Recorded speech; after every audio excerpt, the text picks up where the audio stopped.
தமிழ் தாத்தா ஊவே சாமிநாதையர். உன்னால் நினைக்க முடியுதா பாரு, அந்த மகன் மட்டும் இல்லை என்றால் ஐம்பெரும் காப்பியங்களில் சிலப்பதிகாரம் இல்லை, மணிமேகலையும் இல்லை, சீவக சிந்தாமணியும் இல்லை. அதை தேடி தேடி சுவடிகளை எடுத்து வந்த அச்சில் ஏற்றிய மகன் நம்முடைய தாத்தன் ஊவே சாமிநாதையர்.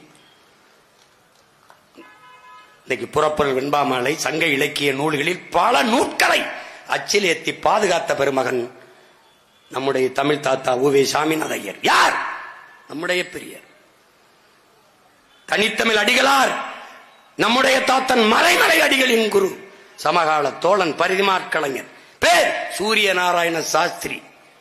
ஒரு பிராமணன் தமிழ் மீது இருந்த பற்றின் காரணமாக பரிதிமாற் கலைஞர் என்று பெயரை மாற்றினார். அதனால் பைந்தமிழ் பரிதிமாற் கலைஞர் என்று பாராட்டப்படுகிறார்.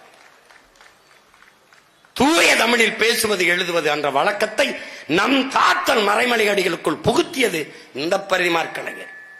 வகுப்பிலே பாடம் நடத்துகிற போது கவனிக்காத மாணவர்களை எழுவாய், பயனில்லை, நீ இங்கு வகுப்பில் இருப்பதால் பயனில்லை, உன்னால் இங்கு செய்யப்படும் பொருள் இல்லை, வெளியே செல் என்று இலக்கிய நடையிலே இலக்கண நடையிலே பாடம் நடத்திய பெருந்தகை பரிதிமாற் கலைஞர்.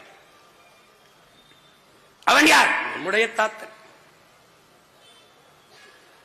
இத்தனை ஆண்டுகள் தாழ்த்தப்பட்ட மக்களுக்காக போராடிய பெருமகனார் ஐயா ஈவேரா ஒரு கோயில் நிலைவு போராட்டம்.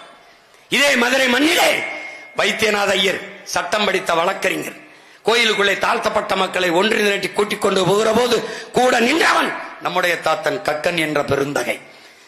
மக்கள் எங்கெங்கே எதிர்ப்பு காட்டிய போது துன்னறிக்கை கொடுத்து தெரு தெருவாக ஐயர் செய்கிற இந்த முயற்சிக்கு யாராவது எதிர்ப்பு காட்டினால் பெரும் பின்விளைவை சந்திக்க நேரிடும் என்று, ஐயரே கூட்டிக் கொண்டு செல்லுங்கள், எவர் தடுக்கிறார் என்று பார்ப்போம் என்று முழக்கத்தை வைத்து முன்னின்றவன் நம்முடைய தாத்தன் தெய்வ திருமகன் முத்துராமலிங்க தேவர் அவர்கள்.